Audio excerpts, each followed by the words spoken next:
Ring of Honor, a.k.a. Shane T, boy, the baddest champion you ever seen, boy. This is Mr. Anderson. This is good old JR Jim Ross, and you are listening. You're listening to Knockouts and 3 Counts. Cover!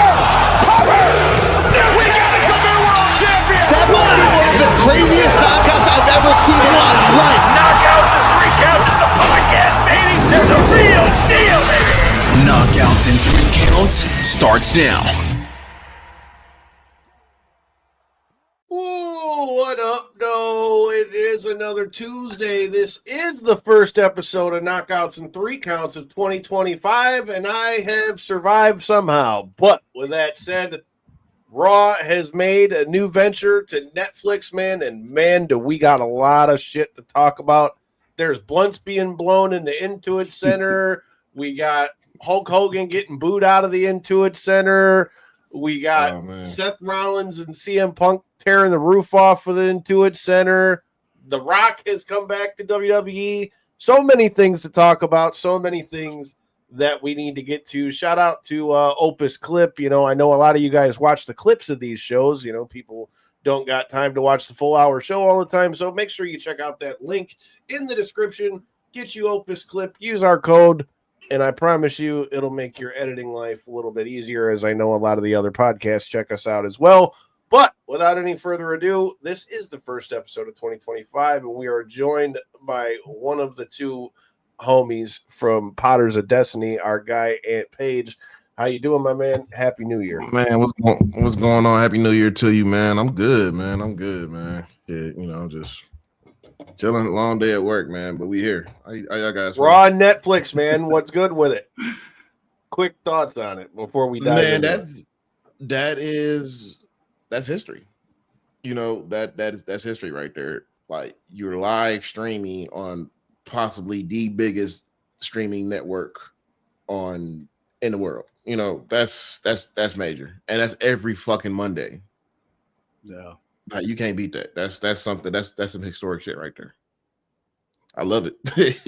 I fucking love it. Breaking new ground, man. It's unheard of. Even everybody that's done live stuff on streaming services, like, nothing's been that big.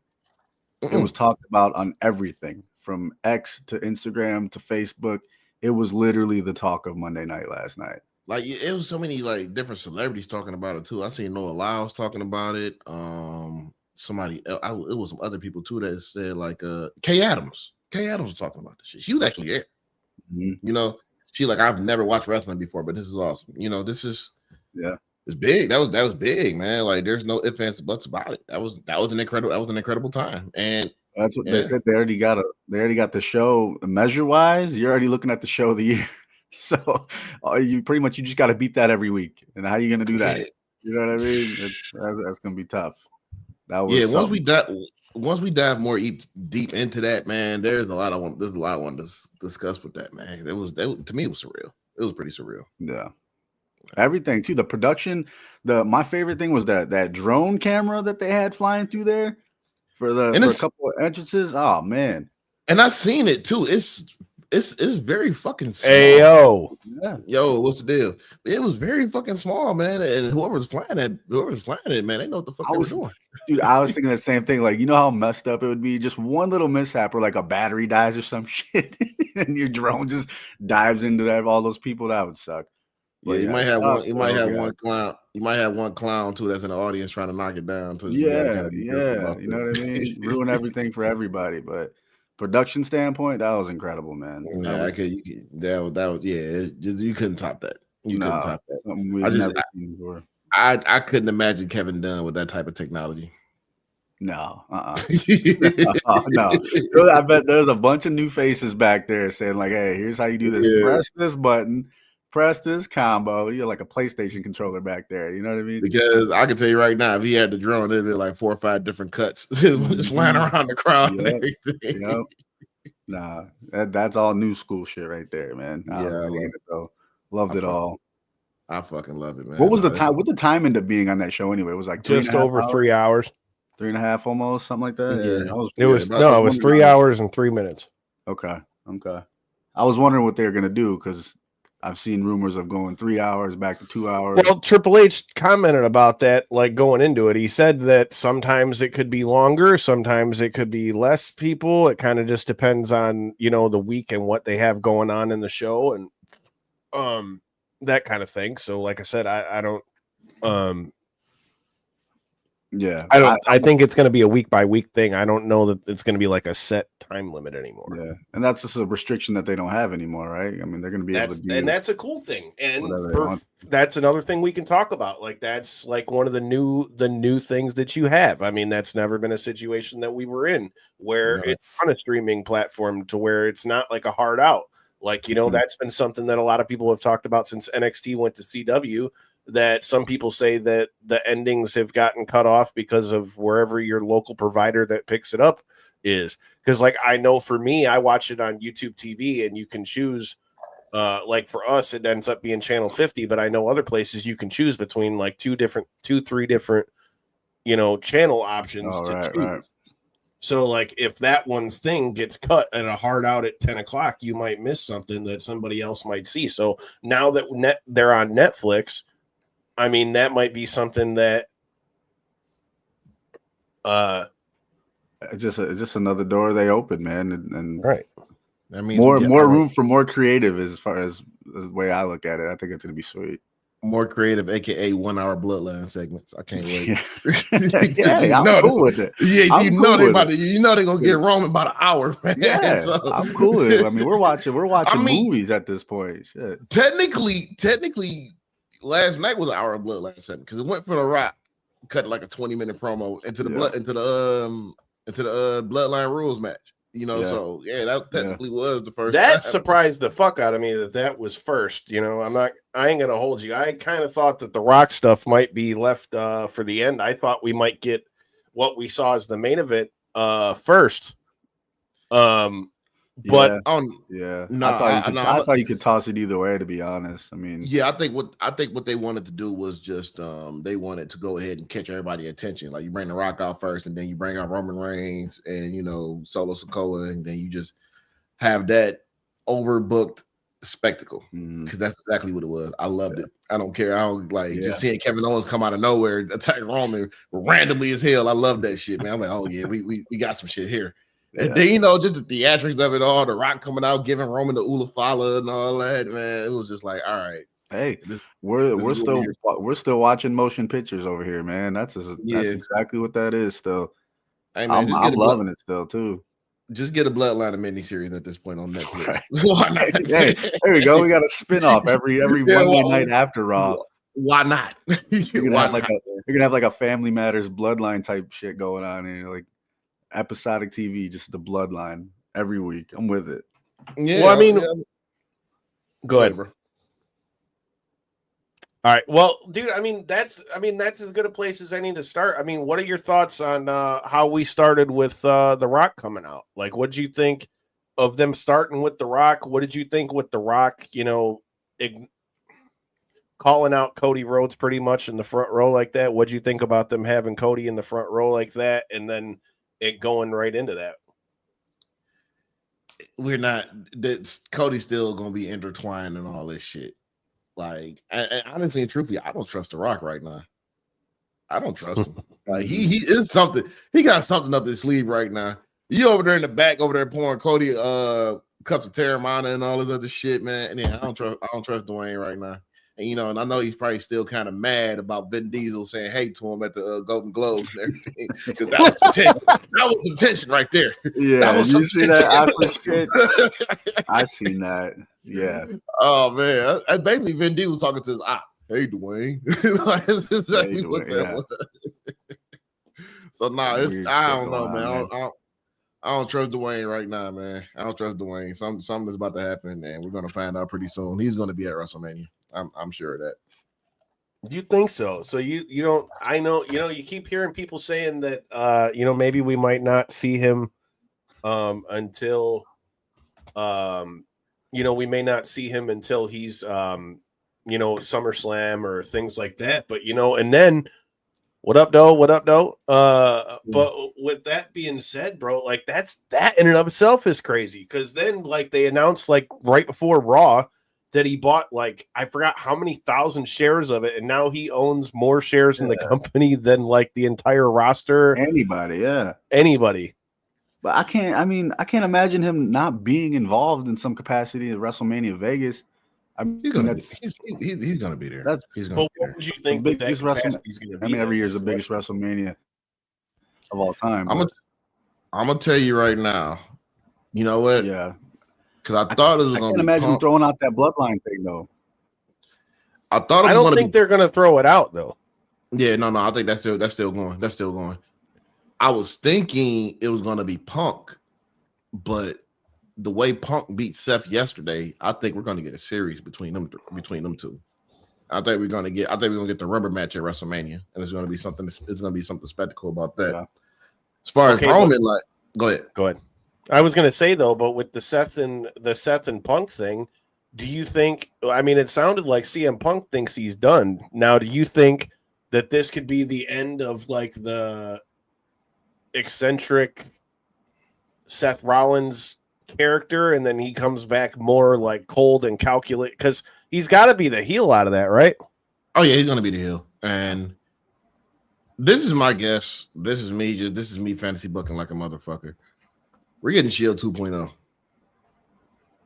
because CM Punk has something to do with the Shield being created. Because that's the CM Punk thing that created that, and Seth, who it was a part of that, is beefing with the creator. So we're gonna fuck around and see. Like, I mean, but my question with that though is, do you think that that's something like, yeah, you, me, and J-Bone know that because we follow like. And we're wrestling fans that are like nuts deep in it, but like how many like just regular WWE fans do you think really know that CM Punk was originally the one that was putting together the Shield? A lot probably don't know, but it just take a couple of video packages to get that. But together. they did bring that up for a reason. They did bring that up. I feel like. Don't get it twisted. WWE can put it together and make a video package and bring it up on TV, and it could be common knowledge. But I'm just saying, I don't think like many of like just the regular casual fans. I don't know that they know all that stuff. They don't. But I think they can get brought up to speed pretty quickly, especially on Netflix. I mean, shit. There might be there could be a whole side documentary on this thing on Netflix. They'll fuck around and go ahead and have like, here's a shield like collection for you right here that you can get up to speed on the Shield and everything. Yeah. And we already know who's gonna be the next two members. Shit, we already got two of them that's in cahoots right now. You got KO and Drew McIntyre. Drew McIntyre. Yeah, I wouldn't mind it. He throws Seth Rollins in the middle of that, man. They feel like they've been wrong. You think they put them together as a group? I mean, they've all been involved in some type of capacity in this quote unquote movie that we've had with the Bloodline through all the years. So I don't think it would be out of the realm of reality to do so. I'd watch it.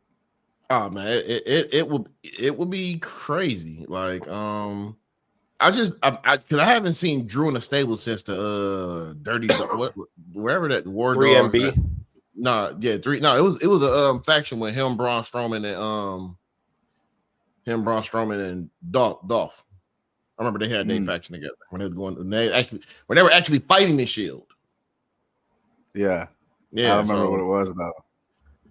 I think it was. I'm gonna have to go back and because even my wrestling nerd brain is forgetting that one. But you know what though, we got the Royal Rumble coming up, and I feel like that story could be intertwined in there too. Because I mean, KO is obviously going to be in that title picture, but Seth and Drew could team up somewhere in the Rumble just to eliminate Punk or something. You know what I mean? So we can get those hints of this stuff coming soon. Or eliminate Cena, or Cena eliminate them. Because there's something there as well too.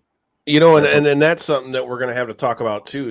I mean, John Cena, come back last night. He's got, he comes back. We all know that this is going to be like his last year, and we know that. He plans to have a full year, and in that speech he said that he is putting himself in the Royal Rumble. CM Punk also said he's putting himself in the Royal Rumble. I mean, if John Cena is going in the Royal Rumble, I'm just going to say it right here and right now. My pick to win that is going to be John Cena. I'm saying the same because really. Look, guys, I like John Cena, but I don't like John Cena that much. I mean, it's his last year, and they're gonna probably he's gonna get 17. he's going to get 17. I do agree that he needs to get 17. Yeah, he needs to get 17. They're gonna send him off on his high horse. Really, man, because I think it might come down to Cena and Punk. It could, but Punk could lose and go for the Raw title. Seth could fuck him over. Which is probably what I'm thinking, because I'm thinking thinking Punk and Gunther will be interesting at WrestleMania.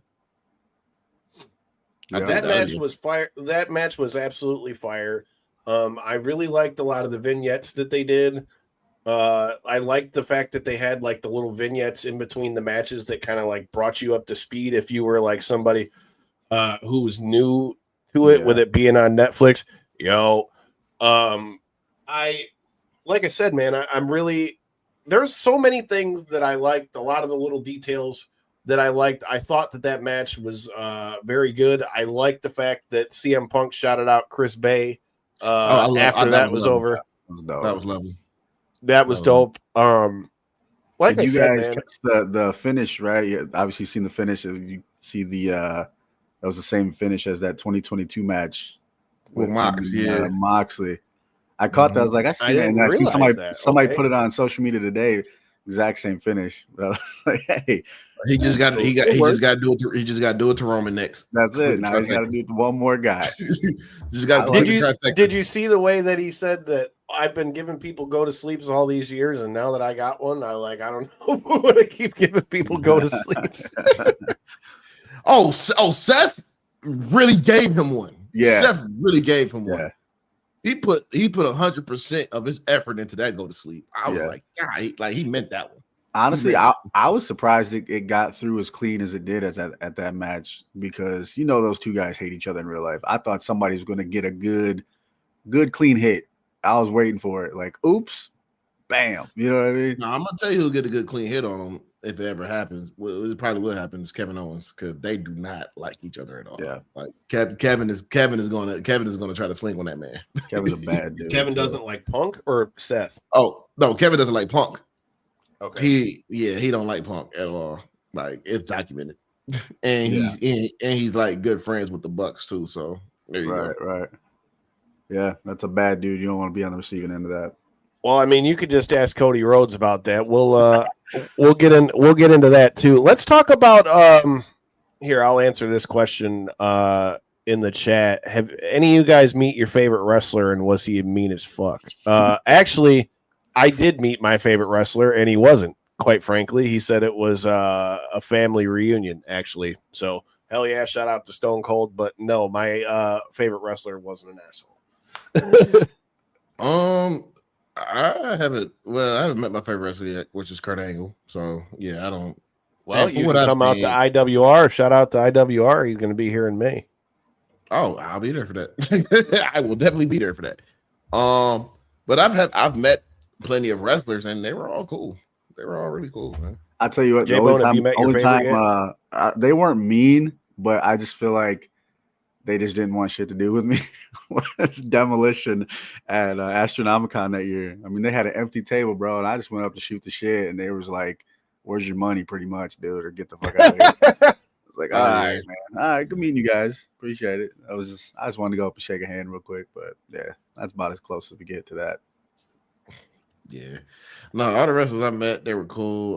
When I met Priest, he was drunk, but he was a great guy. He was a great guy, definitely, man. But yeah, no, everybody I met, like, they were cool. I met Rhino when he was campaigning for that one position that was in Dearborn. I think it was city clerk or something like that. Oh, yeah. No, he was going for the mayor. He was going for the mayor of holy shit, Dearborn. Yep. Oh man. Speaking of mayors, say his name and he appears as not Joe Hendry. Corey's going to join us for the first show of 2025. What's good, boys? Dude, what up, man? What's going Talking on? about Netflix. I'm digging that Lions hat though. Jeez, look at that. You got we're going alternate. Yeah, that's a clean. That's the clean Lions hat, man. That is Corey's always coming out with dope hats, man. Always, man. Yeah. That's the one in your collection. That's the one thing I haven't gave up on. I got expensive hobbies now, but I still try to find nice hats. Justin. It's funny you bring up Kevin Nash. Kevin Nash, here's a funny story. I assume you may be newer to Knockouts and Three Counts. If you are, thanks for checking us out. Make sure you hit the follow button and all that kind of stuff.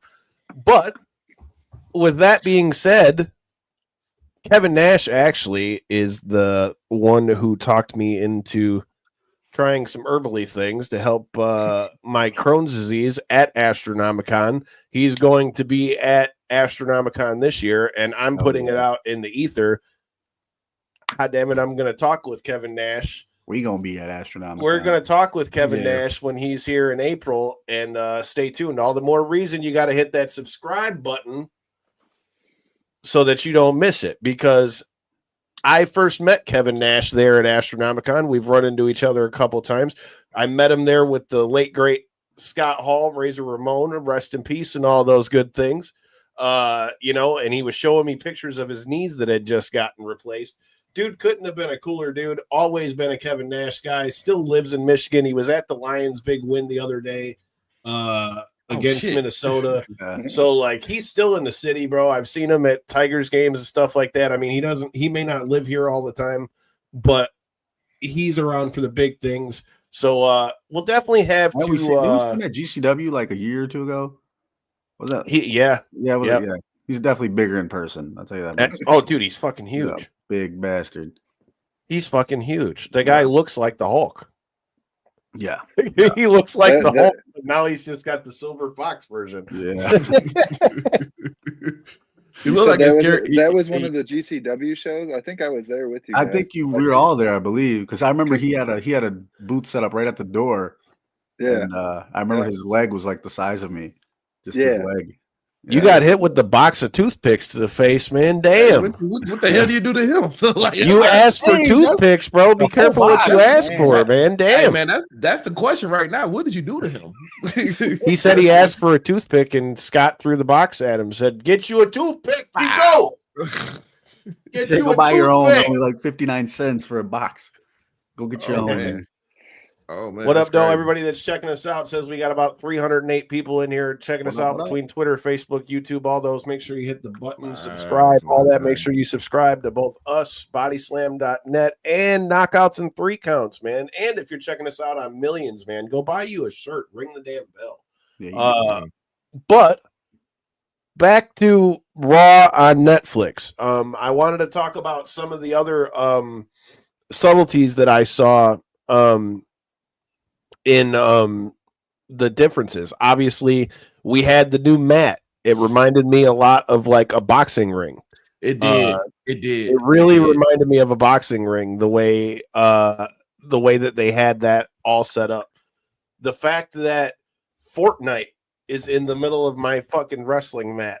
It's pretty funny, being the fact that I've played Fortnite for years too. And it just shows you that game is still where it's at. Whoever made Fortnite, hats off to you, sir, because that game's been out for a hot minute. It's a fucking juggernaut, and like that's a $1 billion that's $1 billion IP right there. That is a fucking juggernaut, man. Bunch of money being made right there. Didn't they have a John Cena Fortnite? I swear my kid was like freaking out. I think they did. I mean, you could probably throw a name out there like, "Hey, did we got a Predator out there?" Yeah, you did. They didn't put everything in that damn game. Everything. Yeah, because last time I was messing with it, I think I had Deadpool. That was dope. Oh, dude, they need to make us. Fortnite. Brock, what's going on, man? Shout out to Brock. Shout out for coming out to the last pay-per-view party and all those things. Another thing that stood out to me, what do we think about the new referee shirts, bro? Like them. Oh, I dug that. I thought that was cool. It threw me off at first. I'm not gonna hold you up. Like at first I thought I was like seeing shit, and I was like, is his shirt black right now? Are the refs we're wearing just straight black now?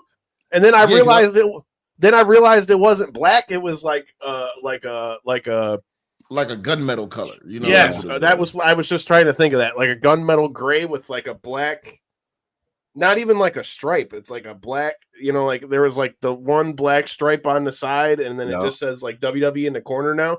I don't know. It's probably going to take me some getting used to. But I mean, they and like we talked about, New Year's Evil is on right now on NXT, and they've completely shuffled all of the commentary tables. Pat McAfee's back on Raw with Michael Cole. Corey Graves is now on NXT with Vic Joseph and Booker T. And now that means that on SmackDown, I mean, we'll see, but I would assume that means on SmackDown now we're going to get Wade Barrett and Joe Tessitore are moving to SmackDown. So WWE is shaking everything up off rip, coming in hot. Netflix was hot. And shout out to Netflix. My shit didn't buffer one time. Yeah, they were fucking prepared. They were prepared. That was so much better than all the other streams that I've seen so far on there. Like, it didn't buffer one time.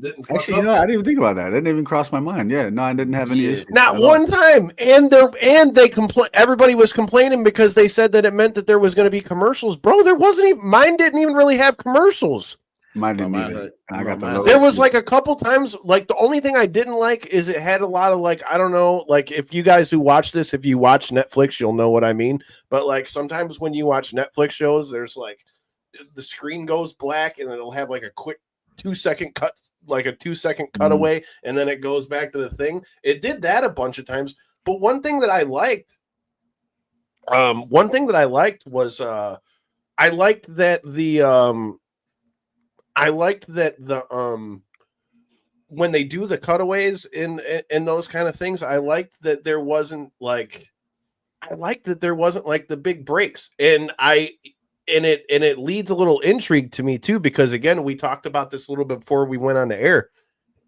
Triple H said going forward that there's not going to be like a set time for Raw.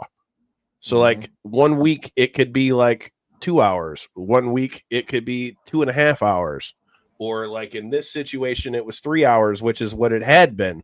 But you never really know because now they don't have the hard out to where you have to be off by this time. And like, this is the set time slot. There's so many things that this Netflix thing presents that I think is going to make a whole new way that we like look at wrestling as a whole. Because there were all the new cameras, dude. Like the new cameras that they had in the back where they had like the drone that's like following them as they walk in the building. And then like when they're walking through the building and different spots of the back, like there were a lot of new things off the rip that I mean, yeah, maybe they may have hinted at some of these things like prior to, Raw coming on, but like for it being a debut episode of it, I don't know about you guys, but I felt there were so many new things like that. I just was like, wow, this shit is different. We just took our every Monday night dinner and we just spiced it up a little bit. We added some flavor, we added some sides, and it's good, man. I'm with it. One of the craziest shots I seen was when Roman beat when he beat Solo and he got there and Paul gave him Ula Fala. And it was a camera shot like to the ramp, and you start seeing a Rock walk down. I've seen that. I was like, oh, that's shit. Like in the distance type thing. Yeah, instead of a cut like straight that TV to the Rock show look where you got you two are face off about to fight, and then out the side here comes the Rock. Yeah, that's exactly what it was. And I'm thinking like, dang, okay, here comes the turn. And some of the face-off ones that they had, like the close-ups when like people would be like face to face.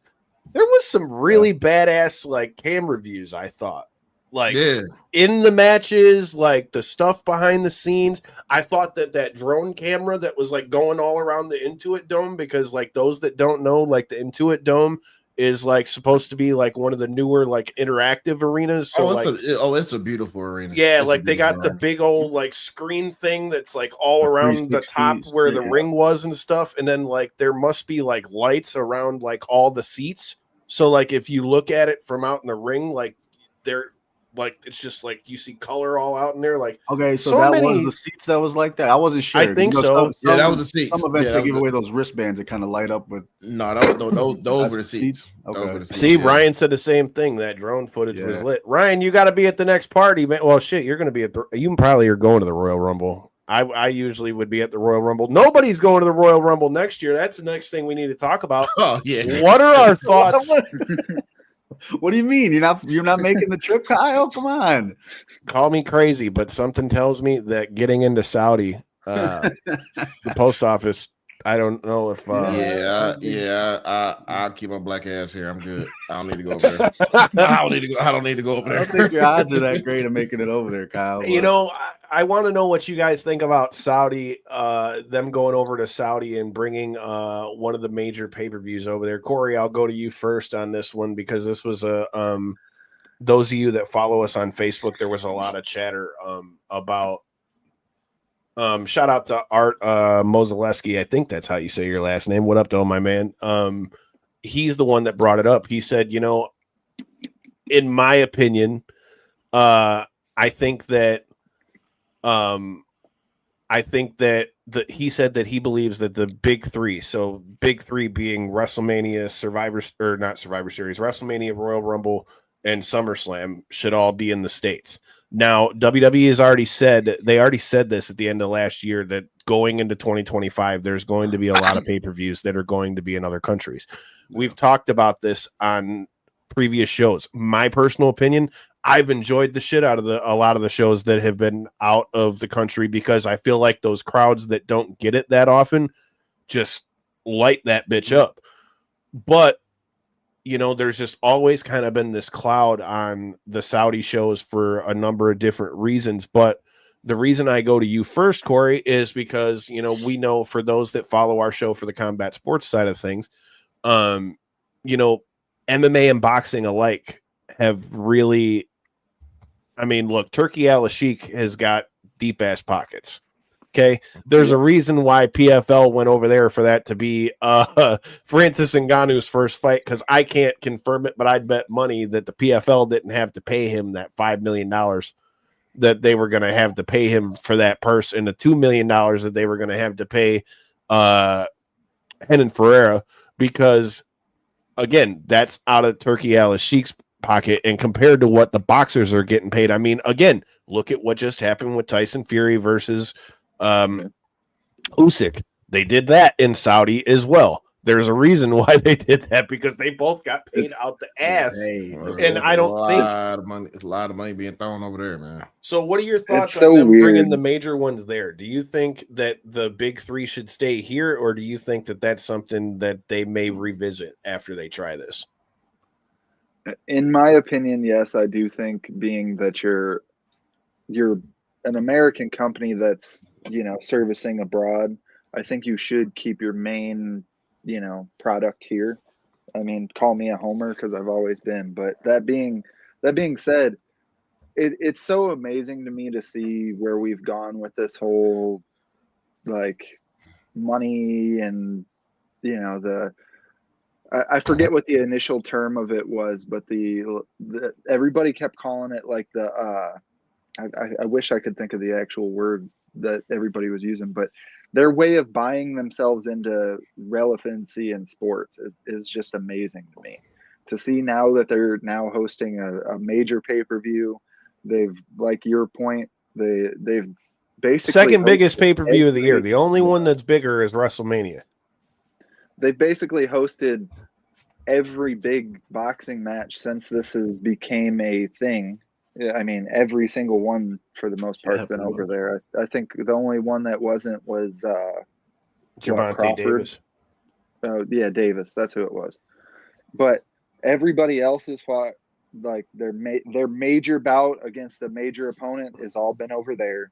It's Even really Jake Paul's weird. fought over there. Yeah, it's Yeah, really weird. yeah. But at the same point, I get it, because, you know, at the end of the day, it's all business. It's all about making money, yada yada. But it still just for some reason doesn't sit right with me. I don't know why. I can't give you an exact reason. That being said, it's really weird to see Turkey Al-Sheikh being like. I mean, I can't center. guarantee that he has anything to do with it, but I would bet he has to. Well, the fact that, I mean, that Fury Usyk fight that just took place, he was front and center in every Right in the middle, single and he presented the belts. Yeah, he's been like that with every single event that's been over there. It almost seems like, and I don't want to say this like disrespectfully or whatever, come off in a certain type of way. I work in the Middle Eastern community all the time. Those guys are the biggest flexers that I've ever met in my whole life. Oh, yeah. They will try to flex on their own people so hard. And I think that's really what all this boils down to.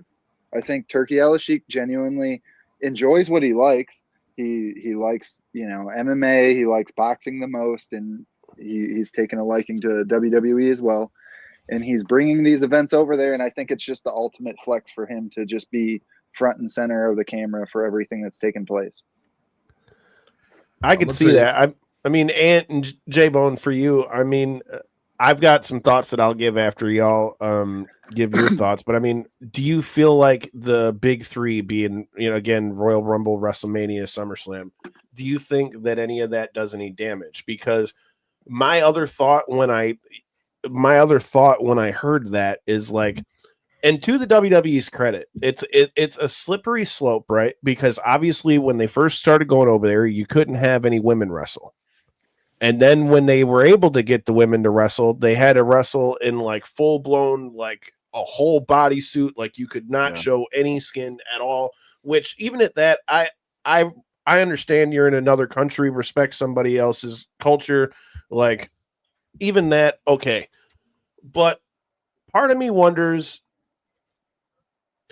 does WWE look at this as an opportunity for them to be able to like bridge the gap in a way? Because if you really look at it from when they first started going to Saudi to where we're at now, like look at the last show that they just had. They had the men's and women's crown jewel championship thing. If you look at it, the like all the women were in like semi-normal like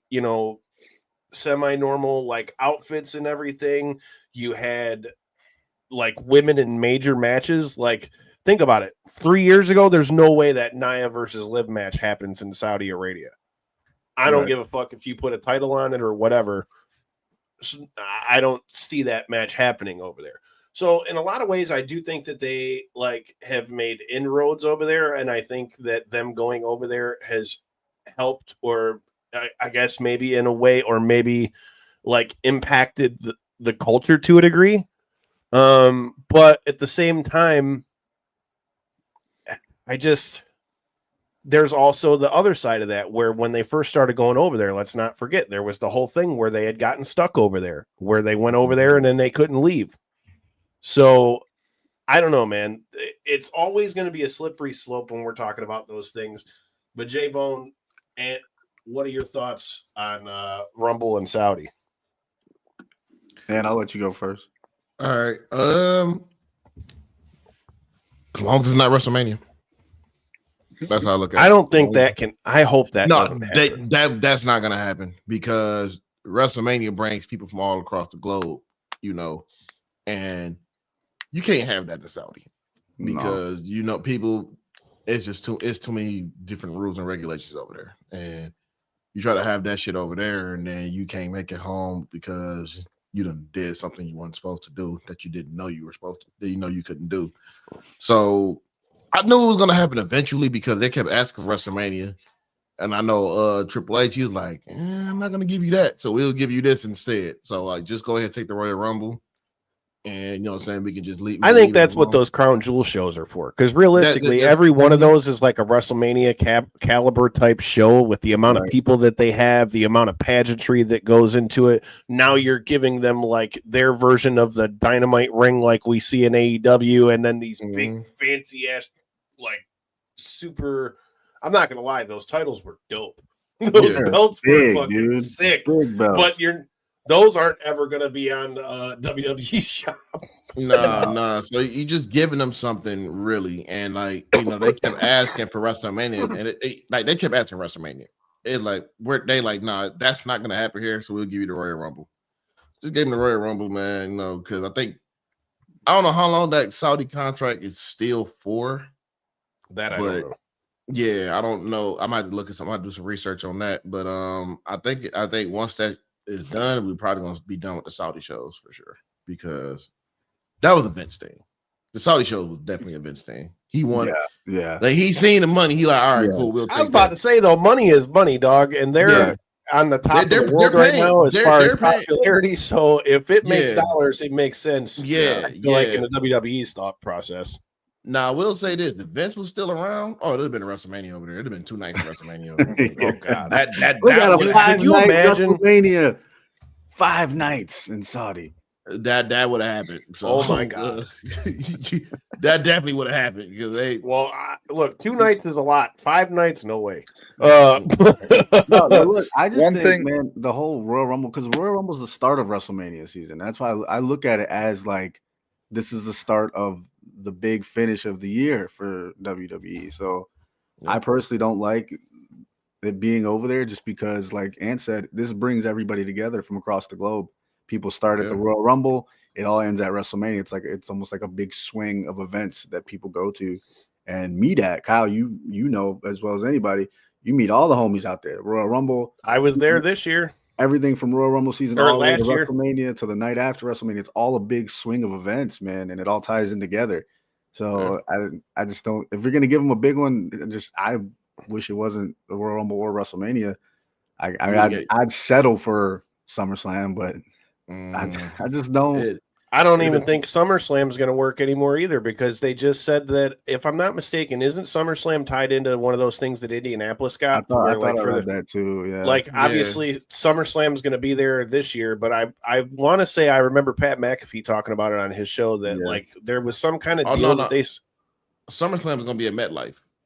Okay, Yeah. and then SummerSlam. I thought I read. Yeah, Lucas Oil has 2 events coming. One, yeah, they do. The Royal Rumble. They have another one of the big PLEs. Okay, so then they're probably going to get Royal Rumble and then WrestleMania next year, maybe in Indy, because I know they were in the running for WrestleMania before all this stuff happened with Vegas. So whether it's WrestleMania or what the next one is, to my knowledge, there's supposed to be at least 2 of the big ones that are going to end up in Indy. So I think that's going to be a thing too. All right. One thing, real quick, while we're still on that topic.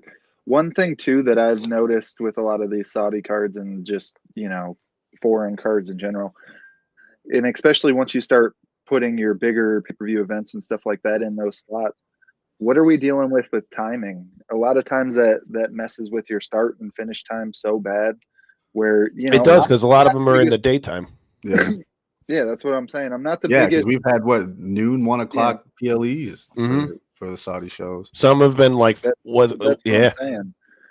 And when you're talking your premier events, you're not just talking. You're not just broadcasting that to them.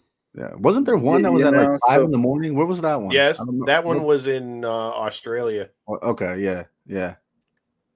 So that's where I guess get concerned, like we do the like watch along party and shit every year and do the little, pick along and stuff, and that shit's fun. But yeah, we ain't drinking Red Stripes at noon, baby. Come on. You know what I'm saying? What do you mean? It's 5 o'clock somewhere. Yeah, I guess. But you know what I'm saying? Do I got to be fucking sober because they're over in Saudi? This is bullshit. Corey, Royal Rumble's at 5 in the morning. Bring the Red Stripe. I'll bring the Modelo's. You bring the Red Stripe. It's 5 a.m. Oh shit! Hey, that's like Wrestle Kingdom back in the day, bro. Those that used to watch New Japan, you don't know the struggle, dog. Oh my god! You had to be up at 4 o'clock in the morning. Damn shows 5 hours long. You be up. Man, being up watching Kota Ibushi versus Shinsuke Nakamura, man, Jesus Christ, yeah. Back when Kenny was over there, you had to stay till the whole thing to get to see Kenny because that was back when he was in New Japan, dude. Like, oh boy, yeah. But I wanted to, since we haven't gotten to talk about it in full yet. Oh my god, I do not want to like butcher your name, so I'm not even going to go there. But Roman Reigns versus Solo, Tribal Combat. Yeah, Raj, that's what we're going to go with. Raj is talking about Roman Reigns versus Solo, the Tribal Combat match. We had the Ulafala out there. You had the Wise Man out there. And as we already said, you had the Rock walk down as he went to give him the Ulafala. But my question is, what are our thoughts on the match? But before we even get there, can we talk about those boots that Roman Reigns had? Oh, man. Damn, them things were hard, man. Nice, man. Them things were hard, bro. Like, I know those were a Jordan joint. Had to be. But whoever took the time to like paint those, or if they were like all leather, or however they did that, he got a hard. He got a custom pair from Nike because he does have a Nike. He does have a Jordan Nike deal. Yeah. But I'm gonna tell you right now, the fact that he wore some Kobe's in the Clippers arena is sick. Yeah, that's sick. And like you was in the same man for that one. But no, those motherfuckers was hard. I seen he was donating with charity too. I seen that today. Those were so hard though, dude. Like them might be some of the coolest boots I've ever seen next to like Rey Mysterio boots. Yeah, like Kobe 9s, because I've seen a lot of those. They actually just released some that same colorway, but didn't look like that. Some Christmas ones. Yeah, they're cool. They're cool. Them boys were hard. But what did you guys think of Tribal Combat? Did it lead up to like, because obviously the battle between Roman Reigns and Solo Sikoa has been something that we've been building up to for quite a while. You know, I mean, it's been Bloodline 2.0 versus the OG Bloodline. You know, the OG Bloodline won at War Games, and then you have this match, and they started it with that. Now, I'm not going to lie, that really caught me off guard. I really thought that that's what we were going to end it with, and they went for quite a while too. It was, I mean, what, at least a 2 to 3 segment match. We had an hour-long Bloodline segment. We had an hour-long, including the match and the promo stuff. And then between the Rock, the match, and then the part after that, it probably was a whole hour. The first hour of Raw. The Rock explaining why he's the high chief and all this shit. Yeah, so that part was really fucking cool because even as much nerd shit as I know, somehow that like flipped my mind, and I didn't know that. I didn't know that happened. I was like, okay, I thought he was. Yeah, Corey, I don't know if you know that, but there's been all those things that were coming out ahead of time because obviously they're talking about the head of the table and all those things. I never realized that The Rock is actually a high chief of the Anoa'i family in Samoa. Like they had a whole video put out showing him going over there 20 years ago and getting anointed as the high chief like that. So I thought that was really cool, and that added to it with him coming out before and after the match. But like, I mean, that match, in my opinion, dude, that match was badass from start to finish. Like, I mean, they really, you saw Bloodline 2.0, you saw Sammy and the Usos. Like, I mean, you really saw everything that you wanted to see. The only thing that was surprising to me is I wondered if The Rock was going to get involved. Like, I mean, he was involved as far as giving out the Ulafala, but the way that he was doing, and then remember, Heyman did it too. Remember, when he came out at Bad Blood, The Rock did like this and did the 3. I just thought that meant somehow The Rock was going to be involved in the finish. Do you guys think that that's over with? Like the whole, I mean, we had Nice Guy Rock last night. I think this starts the implosion of the Bloodline 2.0.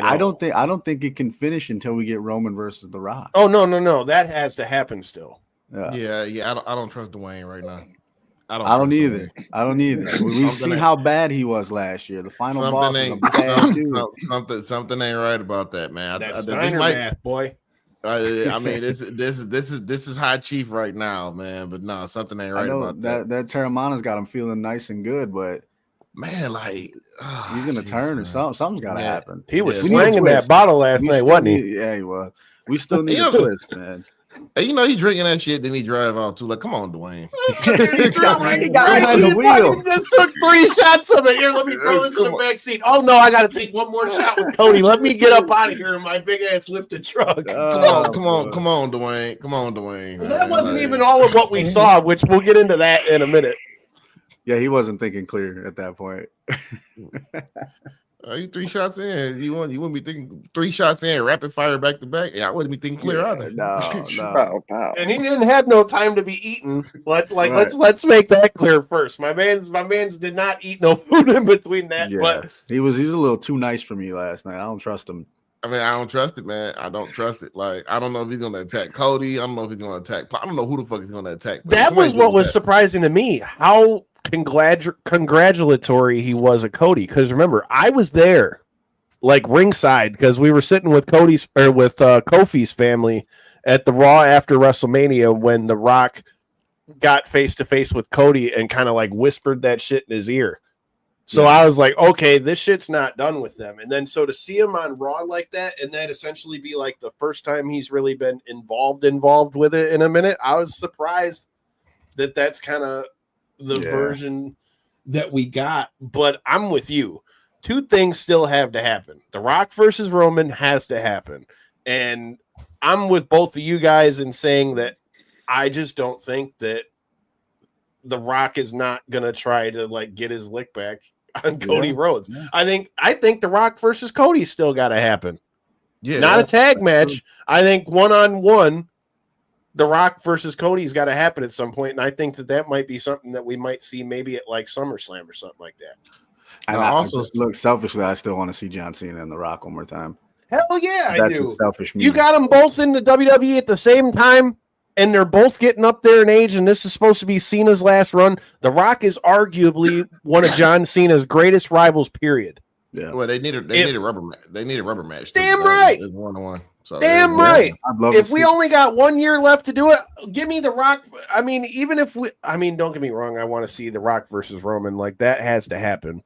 But give me The Rock versus Cena one more time. I'm okay with that. What up, though? We're talking Raw after the Raw on Netflix, and do we think we're gonna see The Rock and Roman, or do we think we're gonna see what are we gonna see from The Rock next? We got more on that too. I don't want to jump too far ahead, but do you think there's any chance The Rock is in the Royal Rumble? I don't think it's too far fetched, but there's any chance The Rock's in the Royal Rumble if Roman Reigns is about to win the Royal Rumble? I think if what we're going to see out of The Rock for the Royal Rumble, to be honest, everything, right?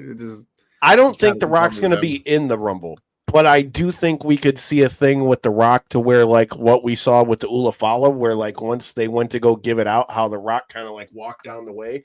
Yeah. I think if we see a situation to where, let's say it gets down to the final four, and maybe it's Roman, maybe it's I don't know, maybe it's Roman and Cena, and The Rock comes out. Yeah.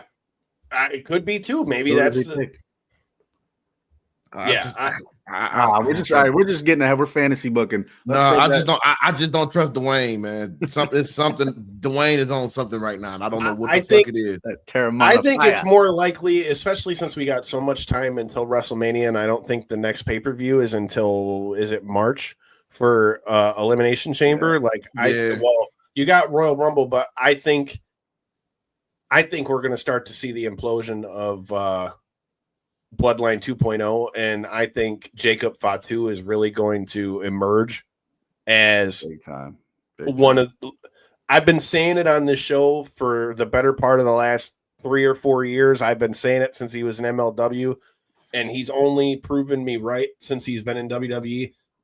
Jacob Fatu is next up. Yeah. Oh yeah, he is. Oh yeah. They wanted it to be Solo, but Jacob.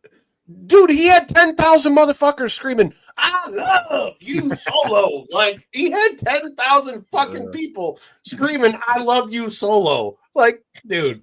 And then that promo that he cut, they went to pan the camera of him, and he goes, "After Solo beats Roman's ass," and just giving him the dude is legit out of control, man. Yes, bro. But that's why it's so good. That right there is why it's so good, dude. I'm gonna tell you right now, when he becomes his true self, it's really gonna take off. Yeah. When he's not like when he starts dog walking people. Yeah. When he started doing that, that's when shit's gonna get interesting. Like, oh, this is Jacob Fatu. I'm like, yeah. Big blood. They're gonna fuck around and find out. Big Oos ain't nothing to play with. Andy's a slim down Big Oos, man. I know we keep sprinkling in the Royal Rumble talk, but I think he's gonna be the one to have that major breakout performance in the Rumble this year. Yeah, he's gonna have a lot of elimination. Jacob Fatu needs to go in there and slaughter some people in the Royal Rumble. I want to see him go on a run and just savage some people. Yeah. I'd love to get him in there like somewhere in the 10 spot and just run through. He needs to break that record. That's what I want him to do. Whatever the elimination record is, I need him to break that. Who owns that right now? So Brock? Is it Brock still? Brock or I thought it was Roman. I was going to say it's either Brock or Roman. Roman, yeah. Well, that would be even more reason for him to try to break it. There you go. We're fantasy booking the shit out of this. Look at J-Bone over here. Well, speaking of fantasy booking, before we get to since the only other real match that we've got to talk about on this one is Mommy winning the title and the return of the American Badass. Before we get to that, what are our thoughts on Cero Miedo in this joint, man, and it's pretty much confirmed Pentagon is coming to Monday Night Raw, and it looks like he's going to be against a guy who you can see me interview from last year's Royal Rumble, Chad Gable. Take my fucking money. Yeah. Please. It's going to be a banger. Take my fucking money. That match is going to be money. It's going to be a banger. I'm interested to see if Pentagon coming in, they're going to have like a mouthpiece for him like that. It looks like Jose, the assistant, might be the guy who is coming with him, the guy who was with him in AEW. So if that's what we're doing, that's fine. But like Pentagon coming to WWE, I was so bummed that we never really got to see like the Pentagon Jr. that we saw in Lucha Underground. We're going to see him here. We're going to see it now, but I'm saying we never got to see that at all in AEW. You bring him in before Phoenix can come over from AEW, man, and then bring them back together, dude. Yeah. Pentagon, for those that don't know, I'm not saying he's like is on star level, is up there with Rey Mysterio is at yet. But as far as this generation like that, you give Pentagon enough room to shine and give him the right stories and right matches and put him in there with the right guys like Santos Escobar who are over there. And give him real stories and make him a legit player, man.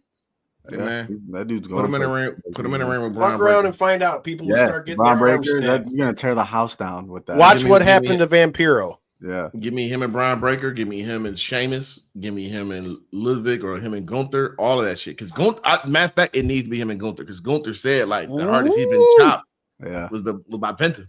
So like that is a compliment. Gunther has the hardest chops I've ever seen live in person ever.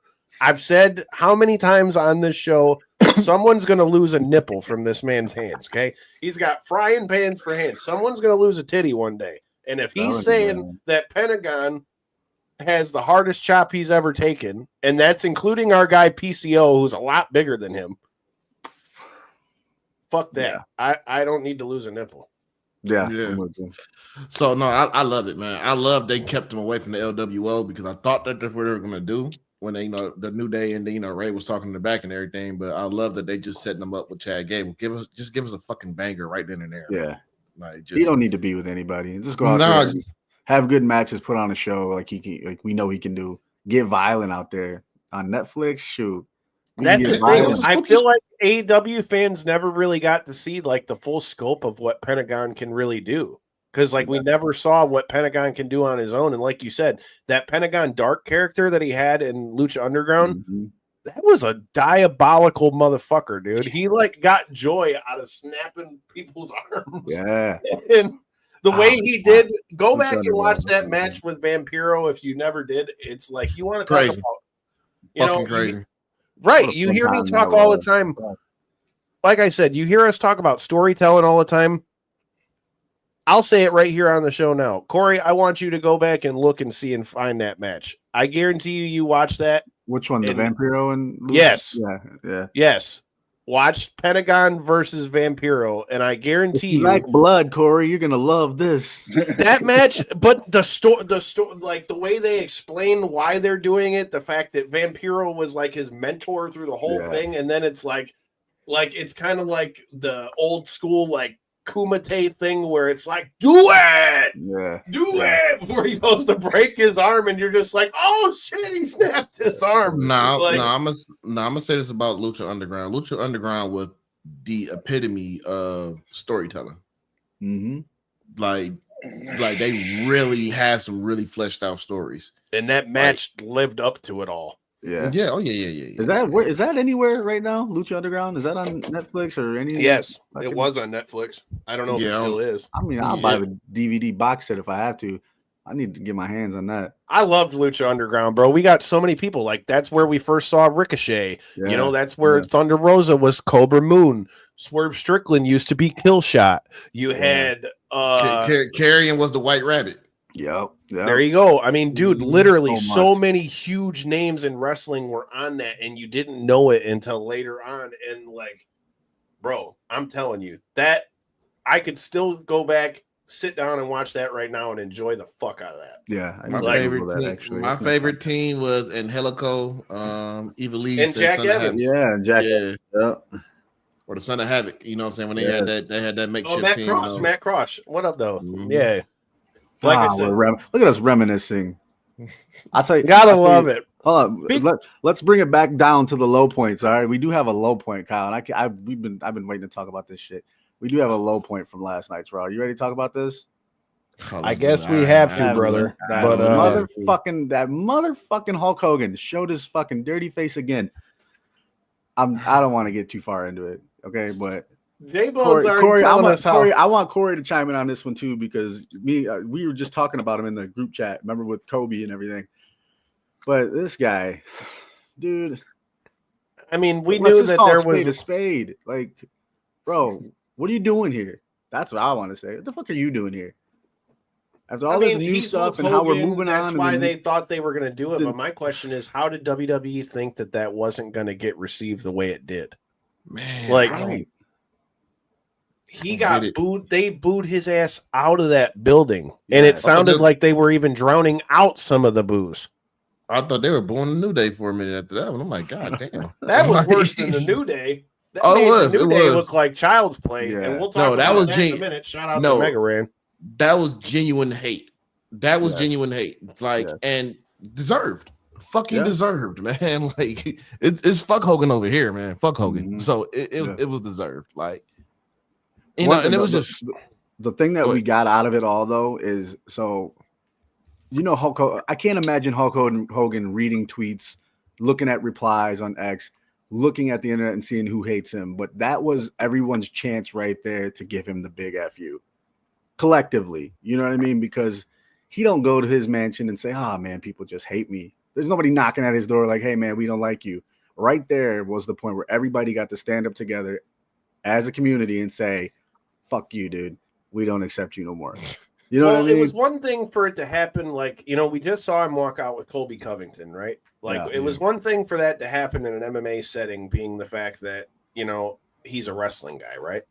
But, like, for that to happen there, and then they booed you out like that in the WWE, like, I understand why they would want to bring him in, being that he's, like, a big, character as far as WWE goes, but I think the biggest problem with Hulk Hogan is, like, yes, do you respect the contributions that he, lent to wrestling as a whole? Like, if we didn't have Hulk Hogan, WrestleMania probably wouldn't be, what it is.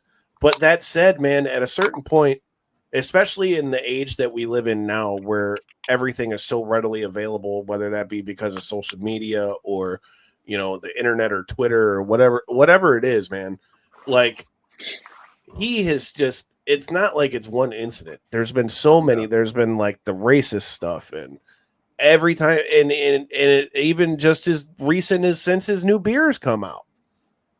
You know what I mean? Like I like I said, I mean, like, I grew up a kid who, like, the NWO Hulk Hogan and and I watched all the stuff he did in WWF, man. But at a certain point, especially based on what we saw yesterday, dude, I really feel like Hulk Hogan might have finally like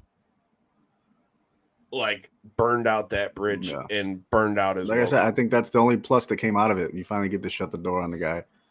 Man, people will accept Benoit before they accept Hogan, and the crazy thing is that's the example he used. Yes. He literally said, if they'll forgive Benoit,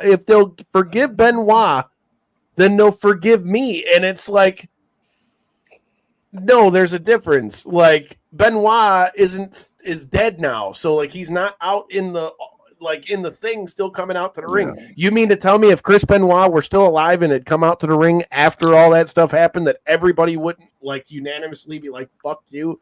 Not to mention, if he were still alive, he'd be in jail for what he did.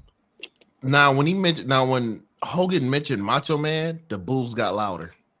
Yeah, they got louder. They're like, people like, how fucking dare you mention Macho Man? Yeah, dude. Oh man, no. I don't think that could have gone any worse for them. Corey, did you catch the YouTube clips on that at all? I did see the amount of hate going around Twitter on him, and everybody like Pat I forget what McAfee the made a exact whole parody on the shit Yeah. too. Yeah. Like they had a whole like watched that video that you sent. Yeah, I seen that. I think it was hashtag boo him Boo. out or something like that. There was literally 18,000. Somebody, I think they might have said it on Busted Open. I think they said there were like 20,000 tweets just about how bad he was getting booed out of the fucking building. I mean, even when he ripped his shirt, like you could just tell he lost because the shirt was still around his ankle and he's trying to walk back. Like, and he was losing his shit on the mic a little bit too. You could tell he's kind of stumbling over his words. I don't think he expected that. He didn't expect that at all. But I'm glad he got it. I don't know why you in California. You're in California, a progressive ass state. How the fuck you ain't expect that? Yeah, and I really think that was the first time he thought it was brought because to his of attention. Hulk Hogan said that he thought that it was because of like the political views of like California. That's why he said he thought it was. And I'm like, nah. People just don't fuck with you, brother. Yeah, that's what it is. Hey, Undertaker was there. He didn't get booed. That's what I was gonna say, and that was what my segue was gonna be into the other match that we didn't get to talk about. I mean, I think that that's the perfect comparison. Undertaker just interviewed Trump on his podcast. And obviously Trump was like a hot wire. Like some people like him, some people don't. He had the interview on him, but Undertaker comes out as the American Badass Taker, which the fact that they played American Badass was dope to me because I bought that CD specifically for that song and played it so many fucking times on the old school CD player. Like the compact CD player is used to carry your ass to school with. Shows how old I'm getting. Fuck. But with that being said, it's showing how old I'm getting. The fact that I gotta sit and think, holy shit, that CD came out almost 25 years ago. Oh my god. Oh fuck, man. Oh my god, I'm getting old. Now you got me thinking about the Marshmallow LP CD I had, man. Fuck. Bro, what about the Limp Bizkit one that he had before that when he came out to Rollin'? I remember having to get my aunt to buy that CD because I wanted the unedited one, and I got it for Christmas and hurried up and ripped that bitch open so they couldn't take it back. Yes. Like that's the perfect example because a lot of people were like, oh, the Undertaker's gonna bring him on the thing and blah blah blah, but they didn't do that for Taker. You know what I mean? I think that that's the perfect thing. What'd you guys think of seeing the American Badass Taker though? I thought that was fucking sick. And a hell of a salute to Rhea. Yeah, salute to Rhea Ripley. Yeah. I like it. I always liked the American Badass Undertaker. I like Big Evil Undertaker when he was just beating everybody ass and shit. Big Booger Red. Yeah. JR was trying his hardest to get that name over. Booger Red and beat Ric Flair. Booger Red himself. Dog, he beat the shit out of Ric Flair at WrestleMania 18. No. When he beat the shit out of Arn Anderson, just randomly just whooped on Arn Anderson. Right when Arn Anderson got busted after one punch, I'm like, oh no, don't kill Double A. Nah, man, Big Evil. That's really that's my favorite Taker is Big Evil Taker when he cut his hair and he started beating up David Flair. He started beating up everybody. He beat the shit out of David Flair. Oh, and you know what? Also, too, one of my favorite Taker moments when he whooped the shit out of Hogan and tied him to the back of the bike and rode him around there. Yeah. I remember that. Tied him up to the back of the motorcycle and drove his ass around, and he's like, he came out of nowhere with the crowbar. And Hogan cut one of his shitty ass promos. He come with the crowbar like bitch, and then he hit the ground. He's like, you don't think dead man Nick's in the house? And then he just started whooping his ass. I love it. I love seeing that. I thought that was great for Rhea Ripley. Speaking of Rhea Ripley, what did we think? We have a new women's champion. Mommy says she's always on top. Well, now she's on top again. And she got the dub over Liv Morgan, and then Dirty Dom tried to do the old side hug. Oh, we're still friends, right? And got kicked in the dick for his trouble. And they caught the riptide his damn self. Yeah. What's going to end up happening is so we're finally done with Liv and Rhea. Finally over with. I think so too, but hats off to Liv Morgan, bro. I said it on the knockouts. She won Great title run. She won female superstar of 2024 to me, hands down. Yeah. From WrestleMania to the end of the year, I feel like I'm not mad at that. I'm not mad at that. I said Roxanne, but I'm not mad at that. I just said Liv based on like where she was at when it started to where it went. Because remember, before WrestleMania, she was kind of out of the picture, and she said, "I'm going to take everything from Rhea Ripley." And you think about it, in a calendar year, she took the belt, she took her man, took the Judgment Day, like all of it. Wins the crown jewel thing, all that stuff. Liv Morgan had a fucking run, dude. She earned it. She definitely earned it. I don't know. I think I know what's next for. It's probably Wyatt 6. Because I think that's gonna end up happening. Wyatt 6 versus Judgment Day. So I believe that's gonna happen. I think Rhea and Becky about to run it back this year. I'm looking forward to that. I think we're getting a heel Becky too at that. So I'd like that. I think it's about that time. But no, it was a great match yesterday. They put on a banger. Like I didn't see it. There wasn't a bad match last night. No, dude, that card was badass from start to be. Like it had me wanting to watch the whole thing from start to finish. I'm gonna watch it later on tonight. I'm gonna smoke again and watch later on tonight. So yeah, you light up at a certain time. Speaking of that, you light up what at a certain time to be alive time when Jay Uso comes to the ring with Travis Scott and he's got a whole ass lit blunt the whole way down the ring. And that wasn't no bullshit weed. That was some rapper weed in that motherfucker. So yeah. That was rapper weed, man. And you could tell they hit that thing a couple times before he started walking down the ramp. I'm like, what a time when we're on live. And you're smoking a blunt with Jay fucking Uso right there with you, man. And Jay was like, he could have passed it to me. I'm like, no, you don't need that. Dude, shout out to our guys Mega Ran and Derek who were there. Derek posted a reel. He's like, bro, Travis Scott wouldn't pass the blunt. And no, it was some powerful. It probably was some powerful. Like I think if Jay would have smoked that shit, that match would have been fucked up. So he did Jay a favor. Like I'm pretty sure that shit was like 45% THC or something like that, man. So he did him a favor. I want that hardcore title he got. That's fucking sweet, man. When are they gonna put damn cool looking? And that card he rolled up in, dog. Man, shit. That's the one he gave him at the concert, right? Yeah, okay. I need them to. I think Travis Scott gonna end up selling that on his site, but whenever they're gonna put that out, I need that fucking title. Whatever the price is, I want it because that motherfucker was beautiful. I love that title.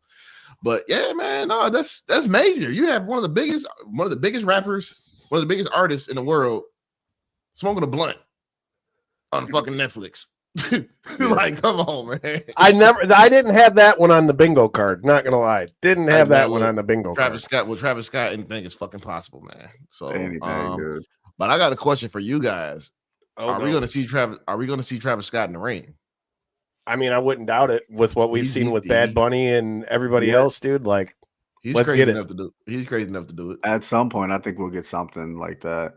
Maybe not like a match, but definitely something to where he gets involved. Maybe he gets tossed off the stage or something. He's gonna be in the Royal Rumble. Hey, there you go. He's gonna be in the Royal Rumble. That's gonna end up happening. He's gonna get eliminated. Let's hope I don't get that number this year. Oh yeah. I always end up with all the celebrities, Jay. Yeah, here's the thing though. Corey's gonna have the best part about this Royal Rumble is Corey's gonna have to lose that belt. Because he can't participate Corey, this year. You have to fight this year, man. You're gonna have to cough up that white Intercontinental Championship back there. Yeah, he took that bitch from me first of all, so it's about time he loses it. Damn, it's gonna be up for grabs this year. Damn. I got an extra shoulder. I'll hold it for you. Well, that just means he's gonna be a paper champion. Well, I can make an announcement here. We're doing a Royal Rumble pool for the watch party February 1st. So men and women, you pick the number, your number wins, you get $100 flat out. That's what's up. There we go. Yeah, we're gonna do that. So yeah. Hell yeah. Adds a little bit of fun to it. That's for sure. Yeah. Get some shit going, man. So do that. Well, I mean, with that said, boys, I feel like we have taken up the time. I know there's more stuff to come on bodyslam.net, man. And let them know what y'all got going down with Potters of Destiny in 2025, bro. Man, we're doing a lot more with Potters of Destiny now. I know like when we first started this, we kind of like took some breaks, you know, saying because life is going on and everything. We're reaching episode 10 pretty soon. We got something special going on for that, and we're gonna do this weekly now. Me and Ken, shout out to the Brass Hole, man. I don't know if he's watching or not, but shout out to you, brother. We're definitely going to be doing more. Definitely doing more shows. I got content coming along. I'm going to be reviewing some random ass indie matches and shit. Just seeing like some random ass moves and all that. I'm just going to give my commentary on that. Doing like faction grades. I'm actually getting that together now, so I'm going to be rating factions from like back in the day to current now, rating the members, rating all that. So we're getting that together. And you know, we still doing the watch parties, man. Like I said, February 1st, man. If you're in the Michigan area, Troy, Michigan, we're doing Royal Rumble watch party, DraftKings Sports and Social in Troy. We're giving away a title belt. We're giving away the Big Eagle, the Attitude Era belt. We're giving that away this time around. And yeah, just come on by, man. So we're doing that, man. We're gonna get more interviews, setting all that up as well. So I just want to say, Kyle, man, I appreciate you for inviting me on here to, you know, talk about Potters, talk wrestling, all that other shit, man. I definitely appreciate that. You already know what time it is, my guy. Appreciate y'all being on here. For those that are not new to Knockouts and Three Counts, and maybe those that are, there's a big show that's going down January 18th.